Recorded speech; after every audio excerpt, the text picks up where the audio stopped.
Micro finance കേസിൽ SNDP യോഗം general secretary Vellappally നടേശിനെ ആരോപണമുക്തനാക്കി vigilance. മുൻ മുഖ്യമന്ത്രി VS അച്യുതാനന്ദൻ നൽകിയ പരാതിയിലാണ് കേസ് അവസാനിപ്പിക്കാൻ വിജിലൻസ് ഒരുങ്ങുന്നത്. കേസ് അവസാനിപ്പിക്കുന്നതിൽ ആക്ഷേപമുണ്ടെങ്കിൽ അറിയിക്കാൻ VS അച്യുതാനന്ദന് കോടതി നോട്ടീസ് അയച്ചു.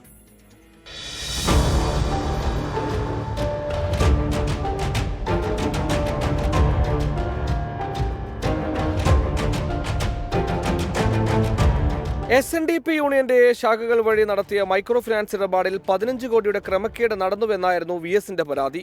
പ്രാഥമിക അന്വേഷണം നടത്തിയ വിജിലൻസ് ക്രമക്കേട് കണ്ടെത്തിയതോടെ വെള്ളാപ്പള്ളി നടേശിനെ ഒന്നാം പ്രതിയാക്കിയായിരുന്നു കേസെടുത്തത്. റിപ്പോർട്ട് സമർപ്പിച്ചതിന് പിന്നാലെയാണ് കേസ് അവസാനിപ്പിക്കുന്നതിൽ ആക്ഷേപമുണ്ടെങ്കിൽ അറിയിക്കണമെന്ന് ചൂണ്ടിക്കാട്ടി വിജിലൻസ് VSന് നോട്ടീസ് നൽകിയത്. തട്ടിപ്പ് നടത്തിയ പണം സർക്കാരിലേക്ക് തിരിച്ചടച്ചെന്നും കൂടുതൽ തെളിവുകൾ ഇല്ലെന്നുമാണ് അന്തിമ റിപ്പോർട്ട്. മൈക്രോ ഫിനാൻസ് തട്ടിപ്പുമായി ബന്ധപ്പെട്ട് സംസ്ഥാനത്തുടനീളം 120-ലധികം കേസുകളാണ് രജിസ്റ്റർ ചെയ്തത്. മറ്റു കേസുകളിലും അന്വേഷണം അന്തിമഘട്ടത്തിലാണ്. 24 തിരുവനന്തപുരം.